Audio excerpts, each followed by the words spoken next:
तप्त मानस शांत हाँ, जिनके गुणों के गान में वे वर्धमान महान जिन विचरे हमारे ध्यान।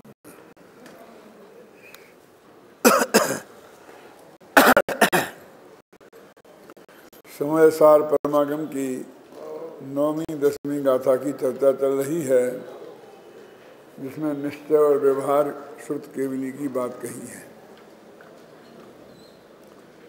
आगे केवली के संदर्भ में भी ऐसा कथन आता है कि निश्चय से जो अपने अकेले आत्मा को जानते हैं वो केवली हैं, और जो लोकालोक को जानते हैं वो व्यवहार से केवली हैं। तो ऐसे दो प्रकार के केवली होते होंगे, एक अकेले निश्चय वाले और एक अकेले व्यवहार वाले। और जैसा वो अपने आत्मा को जानते हैं वो पर को उसमें कुछ कमजोर धुंधला धुंधला जानते होंगे, क्लियर नहीं जानते होंगे, भेद सहित नहीं जानते होंगे, कोई अस्पष्टता उसमें रहती होगी।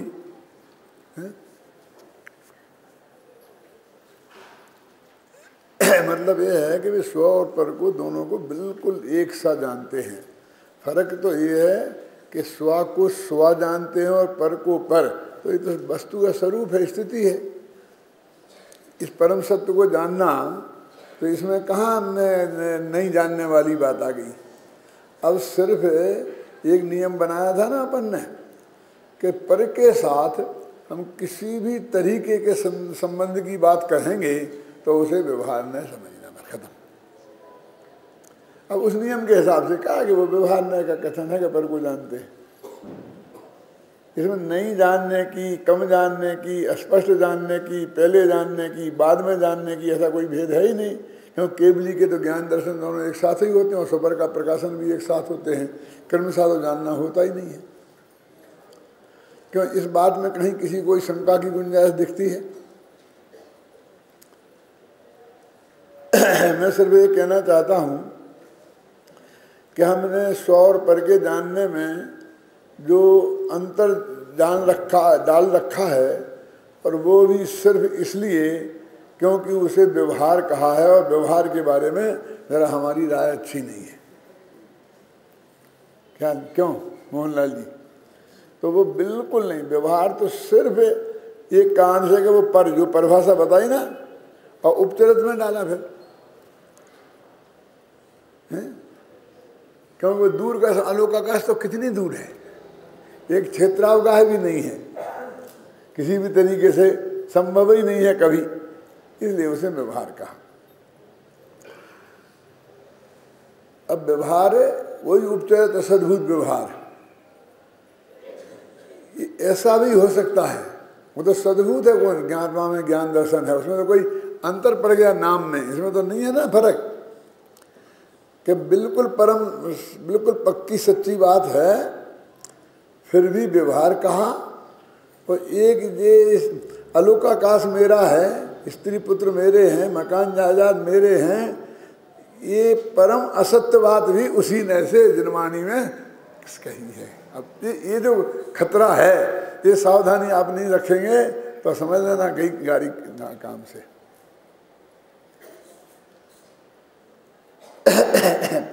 इसलिए आप इसे समझना, मैं ज़्यादा चर्चा इसकी नहीं करना चाहता हूँ।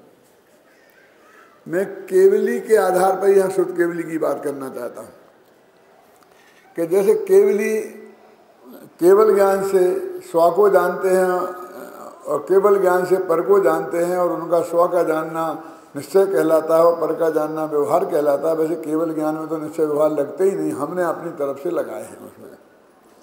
तो ऐसे ही श्रुत केवली स्व और पर को जो जानते हैं, तो पर का जानना व्यवहार कहलाता है, स्व का जानना निश्चय कहलाता है, लेकिन जानने में कोई अंतर नहीं है। अब थोड़ा एक कदम आगे, जो द्वादशांग के पाठी हैं, तो वे यदि उन्हें द्वादशांग के पाठी तो हुए और आत्मा का अनुभव नहीं हुआ, आत्मा को नहीं जानते हैं वे, तो फिर वो व्यवहार शुद्ध केवली कहलाएंगे और निश्चय नहीं कहलाएंगे, ऐसे ही होगा ना। और आत्मा का अनुभव हुआ तो वे निश्चय शुद्ध केवली कहलाएंगे और द्वादशांग के पाठी नहीं हैं। वो जो शेर हो गया था और कोई दुष्मासम घुसंतों वाले हो गए थे, तो ये नहीं है, ये बात सही नहीं है। क्योंकि जो द्वादशांग का पाठी होगा वो गारंटी से सम्यक दृष्टि होता है, मिथ्या दृष्टि द्वादशांग का पाठी होता ही नहीं। चाहे राष्ट्रपावड़ में लिखा हो, चाहे किसी ने भी लिखा हो, भगवान महावीर यहाँ आके कहें तो भी उसको बात को नहीं मानना कि द्वादशांग का पाठी हो सम्यक दृष्टि। अभी आज निकाल दोगे ना, सब बागम धरोगी, इसलिए कह रहा हूं मैं। तो वहां सब बागम धरोगी का क्या अर्थ करना, क्या है? इसका नाम है आगम की श्रद्धा। सब्बागम धरोगी का 11 अंग और 9 पूर्व, इतना अर्थ करना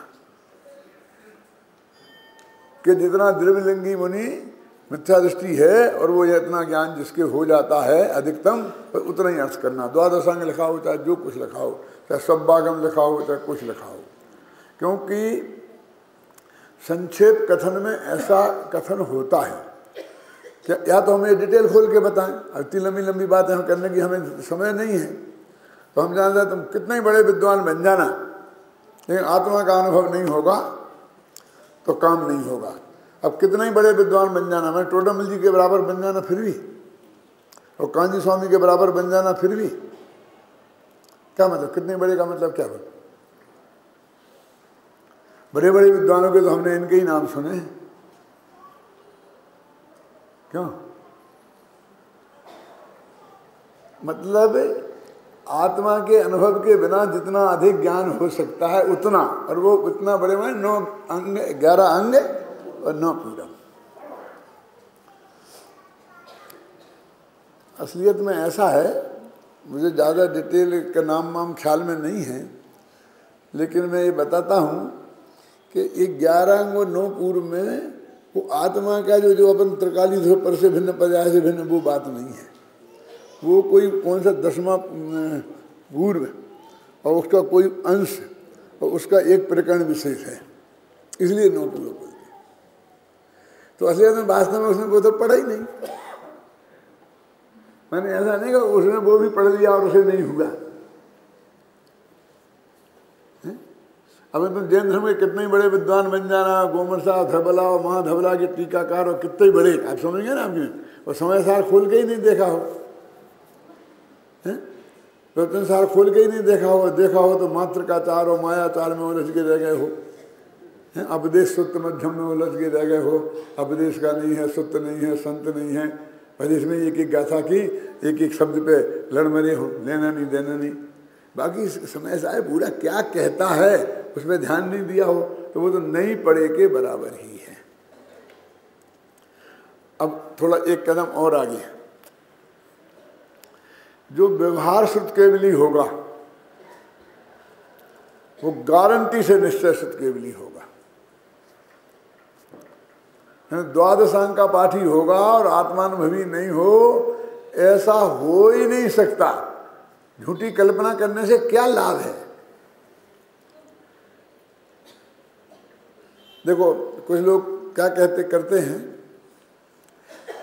एक महात्मा जी यहाँ बैठे हैं, एक गाय वहाँ से भागते भागते गई है और पीछे पीछे कसाई दौड़ता आ रहा था, और कसाई ने महात्मा जी से पूछा कि गाय इन 2 रास्तों में से किस रास्ते पे गई है?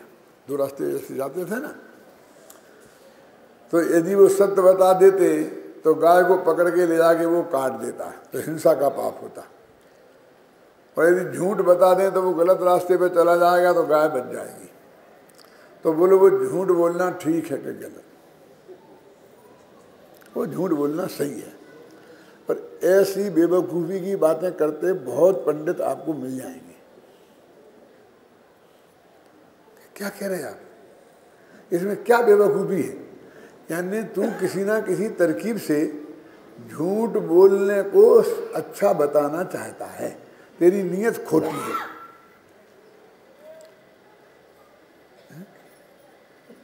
यानी झूठ बोलना भी किसी पोजीशन में धर्म हो सकता है, आप समझे ना? ये सिद्ध करना चाहता है, और ये बात बिल्कुल रॉन्ग है, इसलिए कहता हूँ बेवकूफ़ में उसे। कि साहब एक उदाहरण तो हमने दिया था। हाँ, आपसे तो हमने नहीं कहा, हमने आपसे, हमें पता भी नहीं कि आपने कहा था। अब अपने माथे पर लेने की कोशिश नहीं करना। और ये नकली उदाहरण खड़ा किया। ऐसा कभी कहीं हुआ हो 3 लोगों को 3 काल में, तो केवली से पूछ लेना। बस उसने अपनी कल्पना से उदाहरण खड़ा किया और अब उसको झूठ बोलना सही हो सकता है, बस ये सिद्ध करना है। तीसरी बात, क्यों जी, कोई तीसरा रास्ता नहीं है।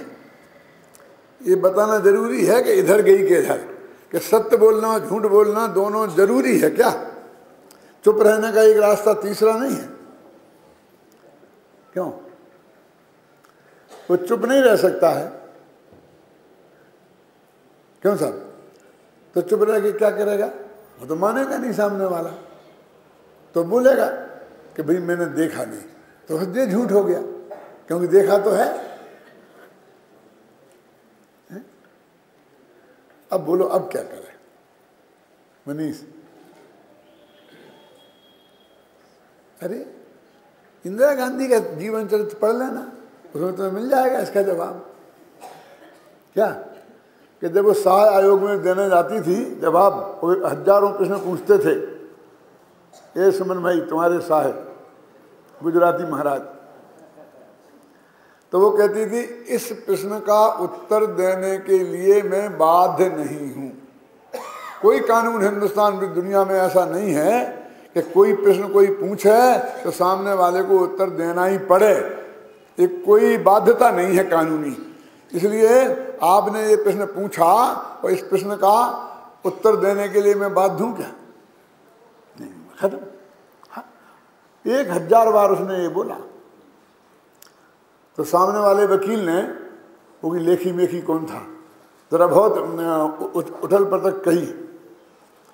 तो इनके वकील ने कहा खड़े होकर के कि साहब इन्हें आप क्यों इन्हें परेशान कर रहे हैं? कि जवाब नहीं कि मैं कह रहा हूं ना कि आप क्यों परेशान नहीं हो सकते हैं ना जज साहब, ना आप कुछ नहीं, कोई नहीं कर सकता है। तो उन्होंने कहा कि अभी मैंने बहुत कानून पढ़ा है और तुम्हें मेरे पास आकर 10 साल कानून पढ़ना पड़ेगा। इंदिरा गांधी के वकील ने उस वकील से कहा कि कानून किसे कहते हैं, तुम्हें 10 साल मेरे पास आके पढ़ना पड़ेगा। समझ में आया कि नहीं आया? तो मैं कहता हूं कि क्या जरूरी है, वो उत्तर देने को बाध्य है। अब क्या करना चाहिए बोलो? मैं आपसे पूछता हूं, उसे ये उत्तर दे देना चाहिए ना? कि मैं कहता हूं ये उत्तर देने के लिए भी वो कहां बाध्य है? वो अदालत में तो इतना उत्तर देने के लिए बाध्य भी है क्या? लोकसभा में प्रश्न किया कि पाकिस्तान की सेना इतनी तगड़ी है, तो अपनी सेना में कितनी क्या क्या चीज़ें हैं, जनता डिटेल जानना चाहती है, इससे उसे थोड़ा विश्वास जागृत हो। ये प्रश्न का जवाब देना था। तो नेहरू जी से पूछा तो उन्होंने खड़े होकर जवाब दिया कि देश के हित में इस प्रश्न का उत्तर देना देश के हित में नहीं है। मैं नहीं जानता हूं कितनी क्या पोजीशन है। तो उन्होंने कहा आप तो टालते हैं, उत्तर नहीं देते हैं। कौन कहता उत्तर नहीं देते हैं? ये क्या है जो दिया है, जो अभी आपको दिया है वो क्या है? क्या इंदिरा गांधी ने मालूम क्या कहा था कि मैं बाध्य क्यों नहीं हूं? अब क्यों नहीं है बाध्य? कैबिनेट की मीटिंग हुई है, ये पूछा कि जब आपने इमरजेंसी लगाने का तय किया तो किस मिनिस्टर ने क्या कहा था? माने जगजीवन राम ये कहते फिरते थे कि मैंने तो विरोध किया था कि इमरजेंसी मत लगा। कैबिनेट की मीटिंग में इंदिरा गांधी, वो कहते कैबिनेट का निर्णय है, सर्वसम्मति से कैबिनेट ने पास किया, तो मेरे पे कोई केस कैसे चल सकता है? चले तो कैबिनेट पे चले। समझ गया? कैबिनेट समझते हैं? एक हाई जो वरिष्ठ मिनिस्टरों का एक ग्रुप होता है जो ऐसे महत्वपूर्ण निर्णय उसमें लिए जाते हैं, उसे कैबिनेट बोलते हैं, वो होती है। तो कैबिनेट में निर्णय है, वो कहे कि कैबिनेट का निर्णय है, मेरे से क्यों पूछते हो? तो आप बताइए ना, किसी ने विरोध किया था क्या उस वक्त कि वहां पर ये पहले प्रतिज्ञा ली जाती है कि इसकी गुप्तता को कोई भंग नहीं करेगा।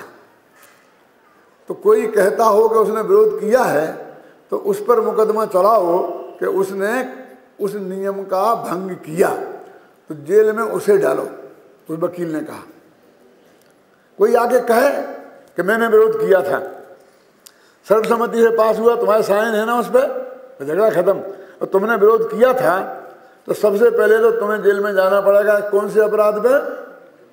कि तुमने गोपनीयता भंग की। तो मैंने जब राष्ट्रपति से प्रधानमंत्री पद की शपथ ली थी ना, तो गोपनीयता की कसम खाई थी। और तुम्हारे जो प्रश्न हैं वो सब गोपनीयता को भंग करने वाले हैं, इसलिए मैं जवाब नहीं दे सकती। तो जब इनने दीक्षा ली थी तब उनने कोई कसम नहीं खाई थी कि मैं दुनिया वालों के हर प्रश्न का जवाब देता फिरूंगा। क्यों? मैंने कितना आर्टिफिशियल उदाहरण, जनता फंस जाती है ऐसे ही। कोई वो द्वादश का पाठी हो, फिर भी आत्मा का अनुभव नहीं हो, लेकिन ऐसा होता ही कहाँ है? बताओ ना कहाँ लिखा है, कौन से शास्त्र में होता है? क्या लिखा है कि होए तो लिखा ना, होता तो नहीं है। क्यों? ये तो उन्होंने अंदाजा लगाने की बात कही। मैं एक नहीं 25 बातें बता सकता हूं। और सुनना है? सुनना है इसको। 3 लोग को नाजू खाए और मिटे न भूख, कणा न लहाए। 3 लोग में कहाँ कहाँ अनाज पैदा होता है? स्वर्गों में कौन सा अनाज पैदा होता है? होता होगा। तो नरकों में कौन सा होता है? सर्वा सिद्धि में क्या होता है? कोई अनाज 3 लोक में नहीं, अकेला सिर्फ मध्य लोक में होता है, वो भी पृथ्वी पे। और पृथ्वी में 3/4 समुद्र है, पानी है, और 1/4 पृथ्वी है। और उस पृथ्वी में कितनी पहाड़ हैं, नदियां हैं, मकान हैं, शहर बसे हुए हैं, कितने से हिस्से में 3 लोक के अनंत में भाग में खेती होती है।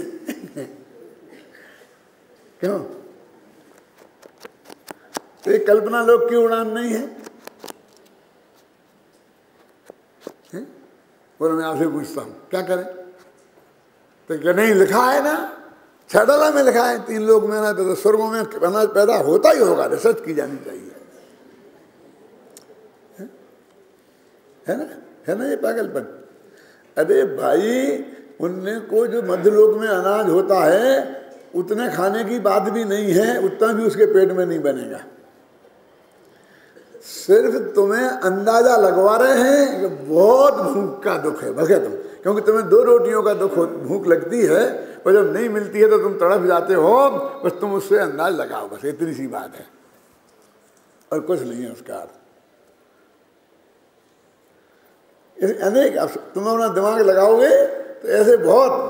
अभी तो मैंने दादा को इनको निकाल के बताया था, मैंने अभी लिखा भी है प्रवचन सार की टीका में। क्या लिखा है भाई जी?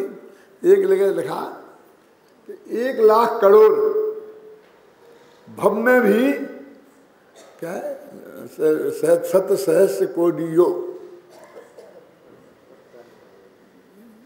तपश्चर्या करे तो उसके जितने कर्म झरते हैं, अज्ञानी के क्षण में उतने, ज्ञानी के क्षण में त्रिगुप्ति से उतने झड़ जाते हैं। पढ़ा क्या नहीं पढ़ा आपने? अब एक जगह लिखा ये 100,000 करोड़, 7 सहस्र करोड़ कितने हो गए? तो 1 लाख करोड़ हो गए। और दूसरी जगह लिखा कि अकेला सहस्र करोड़, 1000 करोड़। तो 1 लाख करोड़ में 1000 करोड़ में कितना फर्क है? बोलो, लगाओ, कौन सच्चा है? मेरा मतलब समझ गए ना, इतना फर्क है। और छाडला में क्या लिखा है? कोटि जन्म तप तपे ज्ञान बिन कर्म झरे दे, ज्ञानी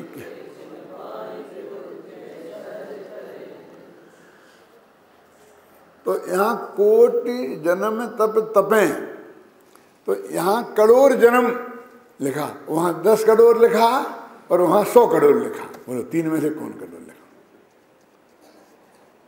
और 7 सहस्त्र कोड़ी हो, और वहाँ शायद बरस लिखा, क्या लिखा अभी नहीं है, एक जगह बरस लिखा, एक जगह भव लिखा।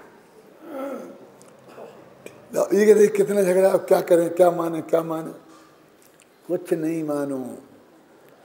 क्यों कि सबसे बड़ी बात तो ये है कि अज्ञानी के करोड़ नहीं, अनंत भव भी वो तप करे तो भी एक कर्म झड़ता नहीं है। ये उतने कर्म झड़ने का सवाल कहाँ है? और इनके त्रिगुप्त अंतर्भूत में सब झड़ जाते हैं, तो उनसे तुलना ही कहाँ होती है?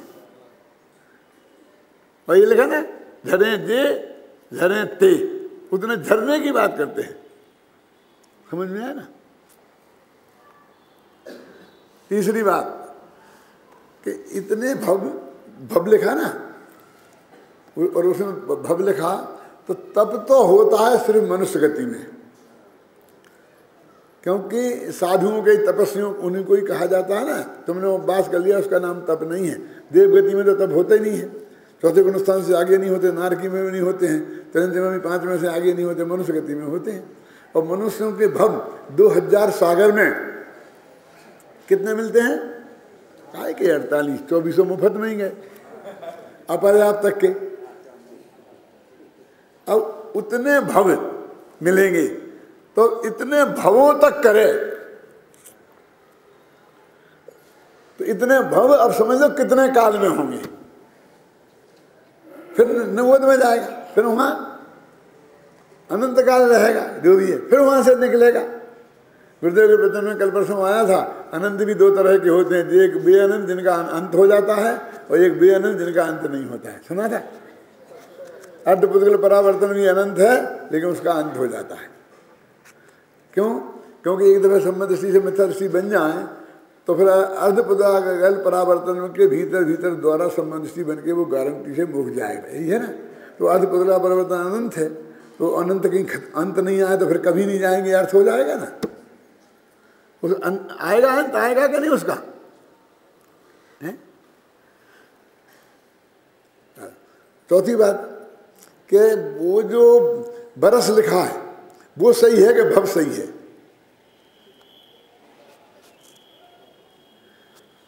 भव तो यहां कट गया, क्योंकि इतने भव नहीं होते ना मनुष्य के भव। और बरस तो एक मनुष्य भव में 1 करोड़ भव भी हो सकते हैं, और 10 करोड़ भी हो सकते हैं, और लाख करोड़ भी हो सकते हैं। हो सकते कि नहीं हो सकते हैं? तो भैया ज़्यादा इनकी डिटेल में जाने की जरूरत नहीं है, समझ लेना कि बस ज्ञान की सम्यक ज्ञान की महिमा बहुत है, बस इतना ही अर्थ उसका समझना, कुछ ज़्यादा डिटेल उसमें जाने की जरूरत नहीं है। समझे ना? तो ऐसे प्रकरण आगम में हजारों जगह मिलेंगे, तो घबराना नहीं, अपना बुद्धि और विवेक का काम करना है। अपने जो जैन समाज में नई साधुओं की परंपरा चली है ना, तो उनमें शांति सागर, वीर सागर ये अपने थे ना सबसे पहले। तो भाग्य से अपने विद्यालय में भी विद्यार्थी पढ़ने आए थे, एक का नाम था शांति सागर और एक का नाम था वीर सागर। क्योंकि शांति सागर वीर सागर की क्या बात करते हुए, तो हमारे यहाँ पढ़ते, उन्हें तो हमने पढ़ाया है। क्यों? अब जो नए निकले विवेक सागर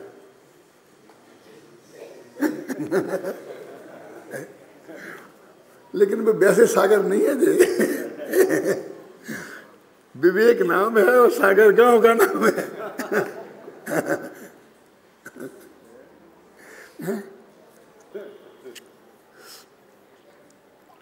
इतिहास का भी शोध करेगा, क्यों?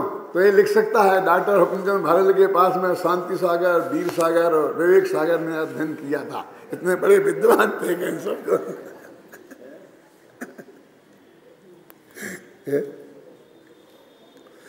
जैसे है ना पत्थरों से खोज करने वालों की खोज ऐसी ही होती है, तो कुछ पता तो होता नहीं है कि एक पत्थर में कुछ लिखा निकल आया, बस उनके लिए भगवान की वाणी हो गई, सर्वज्ञ की वाणी का उन्हें कुछ पता नहीं है। तो विवेक से निर्णय करना पड़ेगा। यहाँ पर जो अपनी बात कर रहे हैं ना कि कोई भी द्वादशांग का पाठी मिथ्या दृष्टि होता ही नहीं, इसलिए जो व्यवहार से श्रुत केवली है वो निश्चय से श्रुत केवली तो है ही। अब उल्टा लगाओ कि जो अपने आत्मा को जाने वो निश्चय श्रुत केवली, यदि यही परिभाषा सही है और उसमें व्यवहार केवली की उपस्थिति अनिवार्य नहीं है, तो ऐसा हो सकता है कि कोई निश्चय शुद्ध केवली हो, व्यवहार शुद्ध केवली नहीं हो। क्यों? समझी तो लाखों है कि नहीं? ऐसा है नहीं, तो उधर से यहाँ की व्याप्ति घटती है। जहाँ जहाँ धुआं है वहाँ वहाँ अग्नि अवश्य होगी, लेकिन जहाँ जहाँ अग्नि है वहाँ धुआं अवश्य होगा, इसकी कोई गारंटी नहीं है। इसलिए वहाँ व्याप्ति उल्टी घटाई जाती है। समझिए ना आपने? क्योंकि निर्धूम अग्नि भी होती है। यहां तो ऐसा है ही नहीं, दो तरफ से घटती है, दोनों का अभिनव भाव है। फिर भी आप मान लो तो जो जो निश्चय संबंध दृष्टि, निश्चय शुद्ध केवली माने संबंध दृष्टि होगा, उन सबका व्यवहार केवली होना जरूरी नहीं, व्यवहार शुद्ध केवली होना जरूरी नहीं है, लेकिन जो व्यवहार शुद्ध केवली होगा उसका निश्चय केवली होना अत्यंत जरूरी है। ऐसी व्याप्ति इधर से घटेगी। और आप तो उसकी छुट्टी करना चाहते हैं। अब जानते हैं फिर वो जो शुद्ध ज्ञान होता है तो मनुष्य में हमें तुम्हें तो हो ही नहीं सकता द्वादशांग के पाठी। एक तो मुनिराजों को होता है, एक स्वधर्म चौथे गुणस्थान में भी होता है, लेकिन स्वधर्म में मानो द्वादशांग का पाठी होता है। तो चौथे गुणस्थान में भी द्वादशांग के पाठी होते हैं, लेकिन मनुष्य में नहीं। अब वहाँ ये चौथे के नीचे होते हैं, कोई शुद्ध केवली बताओ कहीं शास्त्र में निकलते हैं तुम्हारे गुणस्थानों के हिसाब से? तो चौथे से नहीं होते तो संबंध दृष्टि तो है ही ना वे, ये नक्की हो गया ना। इसलिए मेरे कहने का मतलब ये है कि ये जितना भी कथन है वो सिर्फ महिमा वाचक है। मैंने ये लिखा है, और कौन सी गाथा है, 200 कुछ गाथा है प्रत्यनुसार की, और उस गाथा के में वो बस भव सहस्र कोटि यो है ना। करो, बोलो जोर से बोलो।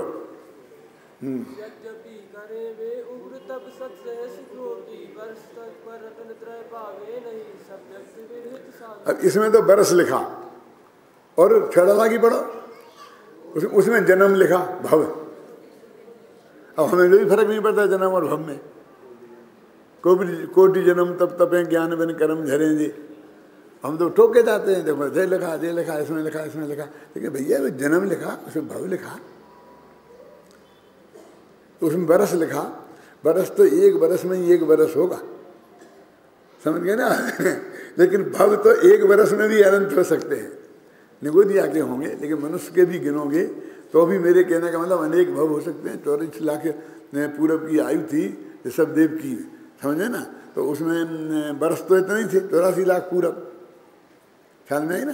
तो ये बहुत जरा सी जाओगे तो ये व्यवहार के जो वचन होते हैं महिमा वाचक वचन बोलते हैं सबको, पर आप एक शब्द को ये महिमा वाचक कथन है, बस खत्म। इसको ऐसा गणित के हिसाब से ऐसा नहीं मिलाया जा सकता है। क्यों? ये तो वैसा ही कथन है कि देवताओं में ये तय हुआ कि देवता तो हिंदुओं में 33 करोड़ हैं और सबकी पूजा होनी चाहिए, वो अपने अभी कम थोड़ी है। 24 हैं, फिर 20 हैं, फिर पिछली 24, फिर अगली 24, फिर 772 हैं, फिर अकीर्तन चैतालय के कितने कितने, अब किसकी करें कब करें, बहुत बहुत चक्कर है ना। तो वहाँ झगड़ा हुआ कि सबसे पहले किसकी हो, बस कम से कम एक नक्की तो हो जाए। तो तय हुआ कि सब लोग पृथ्वी का चक्कर काटें परिक्रमा दे के, और जो पहले आ जाएगा देवता, ये भी परीक्षा में बैठे, तो उनकी पूजा पहले से होगा कि मेरी पूजा पहले हो, इसलिए सब भागे।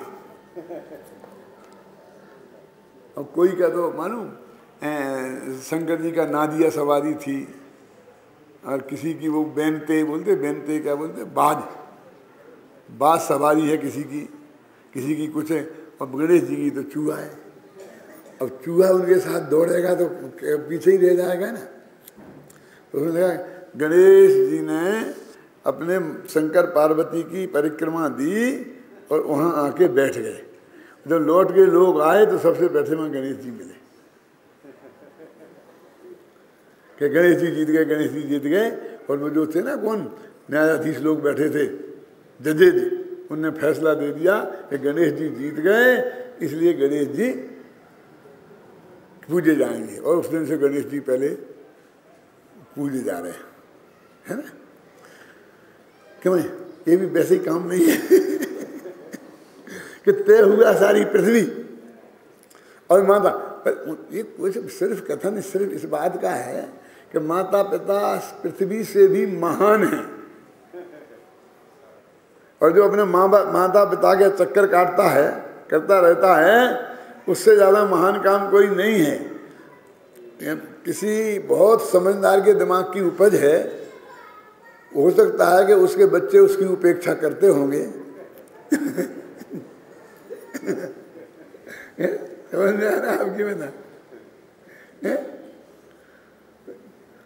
उसकी खुद की भी समस्या हल हो गई और भी लाखों लोगों की समस्या हल हो गई। समझदार बहुत था। क्यों? अरे भाई, ये तो सिर्फ माँ पिता की प्रति श्रद्धा पैदा करने के लिए ही वो कहानी गढ़ी गई है। इससे ज्यादा उसका कोई अर्थ नहीं है, समझे ना। वो तो सिर्फ इतनी सी बात बताने के लिए कि माता पिता की क्या इज्जत हमारी दृष्टि में होनी चाहिए, इसके लिए वो कहानी गढ़ी गई है। इससे ज़्यादा उसका अर्थ निकालना, ऐसी अपने यहाँ भी बहुत सी कहानियाँ मिलेंगी बिल्कुल इसी स्टाइल पे, कि जिस चीज़ पे को ज़्यादा महिमा देना चाहते हैं ना, जैसे मैंने ये बताई ना, सब 3 लोग का नाच खाया फलाना फलाना, ये सब ऐसे ही कथन हैं। और आगम में ऐसे कथन होते हैं। जैसे कोई ये अन्याय है, झूठ है, उनने हमारे साथ छल किया है, ऐसा कुछ नहीं है। तो इतनी ये बात हो गई ना, अपन थोड़ा टीका आप पढ़ लेते हैं। जो श्रुत ज्ञान के बल से केवल शुद्ध आत्मा को जानते हैं, वे श्रुत केवली हैं, यह परमार्थ कथन है। और जो सर्वश्रुत ज्ञान को जानते हैं, वे श्रुत केवली हैं, यह व्यवहार कथन है। अब यहाँ विचार करते हैं कि उपयुक्त सर्व ज्ञान माने द्वादशांग, आत्मा है क्या अनात्मा?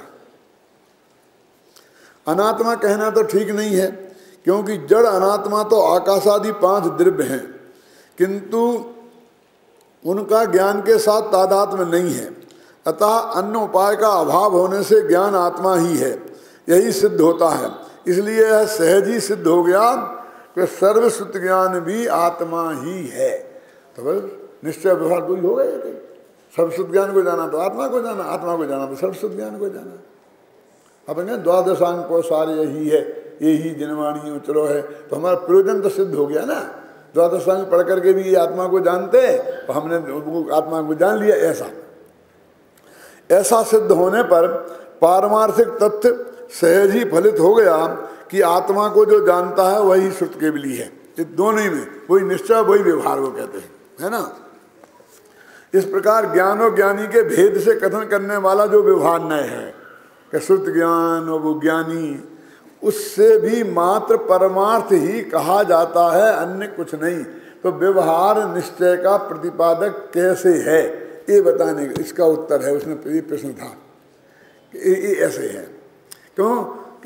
हम आत्मा को जानो, आत्मा को जानो, आत्मा को जानो, अपन कहते रहे सुनना साहब, हमने ये मान ली आत्मा के जाने बिना अनंत सुख की प्राप्ति नहीं होगी, रंच मात्र भी दुख घटेगा नहीं, नरक नगोद में अनंत काल तक भटक पड़े।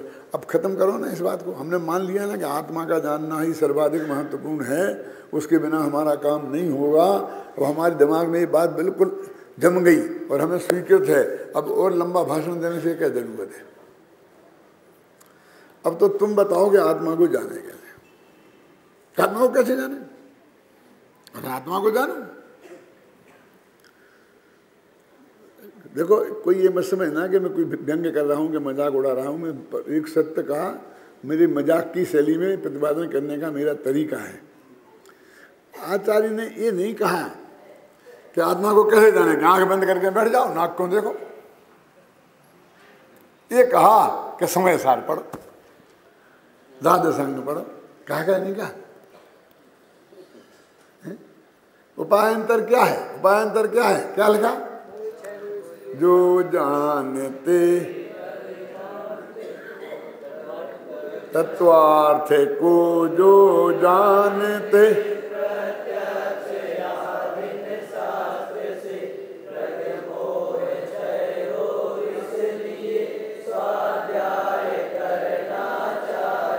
कहा ना, वही बात।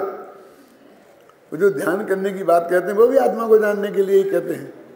हमारा इतना ही फर्क है कि ध्यान आत्मा को जान लेने वालों को होता है, समझना।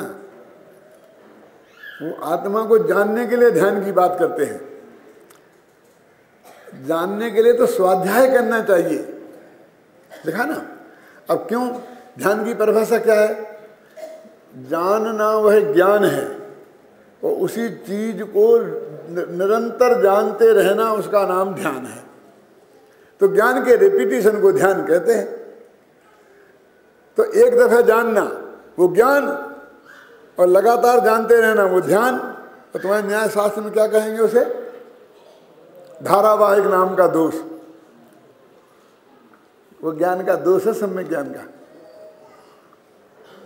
है क्या नहीं है? अभी उसमें डिटेल में नहीं जाऊंगा क्योंकि मेरे पास सिर्फ 5 मिनट हैं। लेकिन इतना तो नक्की है ना कि आत्मा को जानना वो सम्यक ज्ञान, और आत्मा को जानते रहना वो ध्यान। बस इसके अलावा कुछ और है? तो फिर वो जानना पहले होगा कि जानते रहना पहले होगा? तो जानने के लिए ध्यान करेंगे कि जानने के बाद ध्यान होगा? बोलो। जानने के लिए तो अध्ययन किया जाता है। तो जानते रहने का नाम ध्यान है। और टोडरमल जी ने उसमें लिखा है रहस्यपूर्ण चिट्ठी में कि जब वो आत्मा का अनुभव होता है तो जितना ज्ञान पहले था उससे कुछ विशेष ज्ञान नहीं होता है। बाद में जब लौट के आता है ना आत्मा से बाहर निकल के, तो उतना ही ज्ञान होता है जैसे जितना वो पहले जानता था। वहां तो अकेली सील लगती है।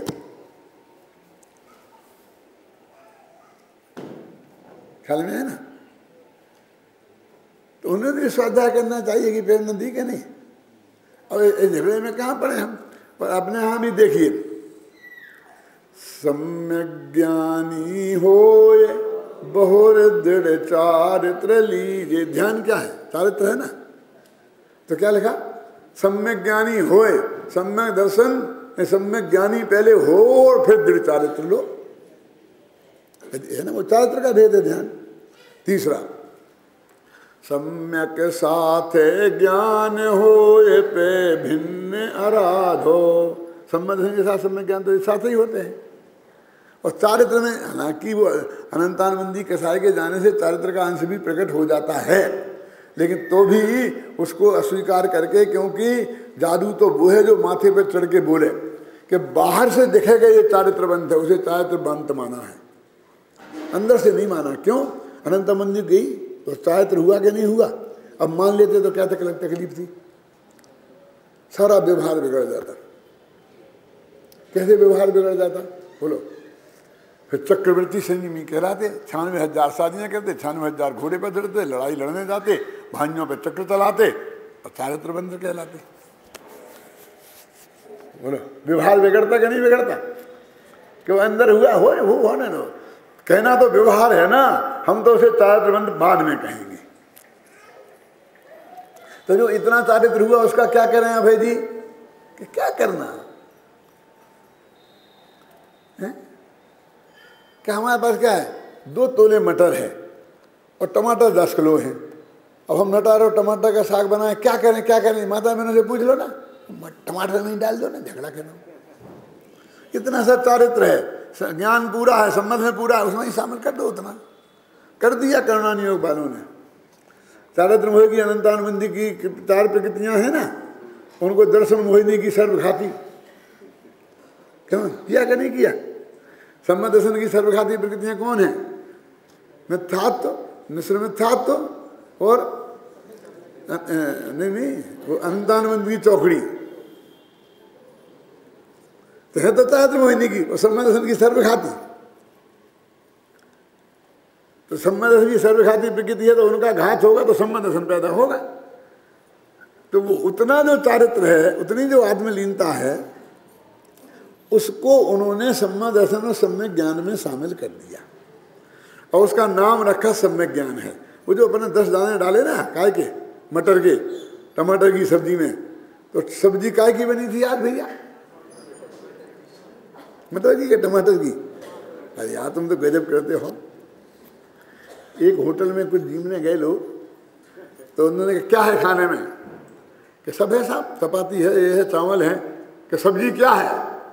तो उन्होंने कहा कि आलू और अंगूर की मिली हुई सब्जी है। कि कद्दू और अंगूर, कद्दू और अंगूर की मिली हुई सब्जी है। तो उन्होंने कहा कद्दू कितना होगा उसमें और अंगूर कितना होगा? कि आधा आधा। समझ? तो बहुत खुश, आधा कद्दू और आधा अंगूर। जब खाने बैठे तो कद्दू ही कद्दू दिखे, तो कद्दू इतना बड़ा तो उसका आधा।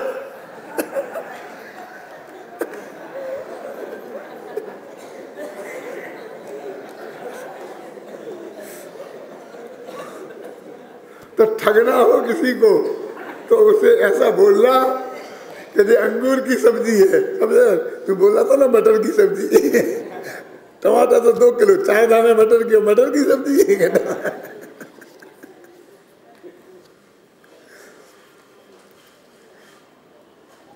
जो वेस्टर्न फिलोसफी है ना दादा, आपने भी पढ़ी होगी, उसमें एक बहुत मार्मिक वो शब्द आता है। वो 4 वाक्य होते हैं, वो वाक्य, ऐसे वाक्य होते हैं। तो उसमें ऐसा है कि 100 आदमी हैं और 99 आ गए तो भी उसके लिए ये बोलेंगे कुछ आ गए, और 1 आया तो भी उसके लिए बोलेंगे कुछ आ गए। 100 ही आ जाएंगे तो बोलेंगे सब आ गए, और कोई नहीं आएगा तो उसे बोलेंगे कोई नहीं आया। 3 वाक्य हुए ना, 1 वाक्य और होता है ऐसा। तो वो कहते हैं कि वो बीच वाला वाक्य बहुत खतरनाक है।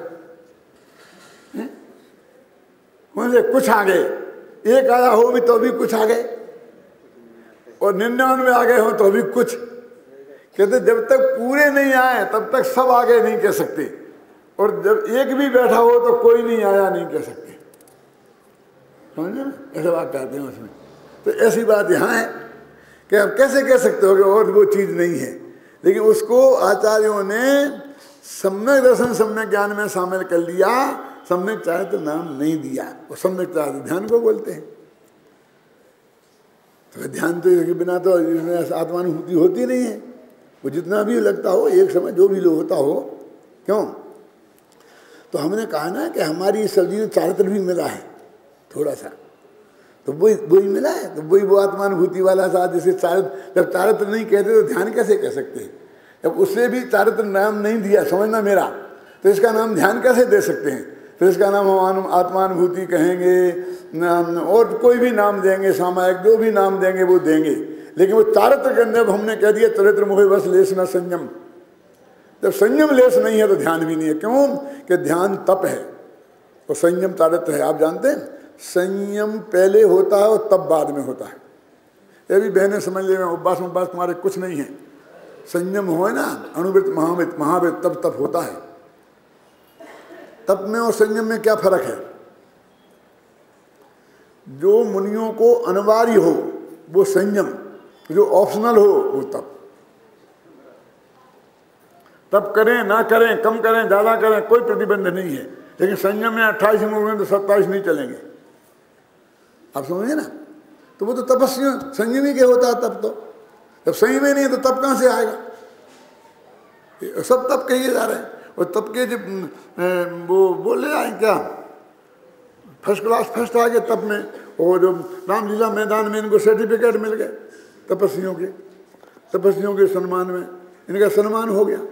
और स्वाध्याय भी तप है, हम कर करके साथ जिंदगी भर हो गई, कम से कम तपस्वी के नाते तो कोई सम्मान हमारा नहीं हुआ आज तक।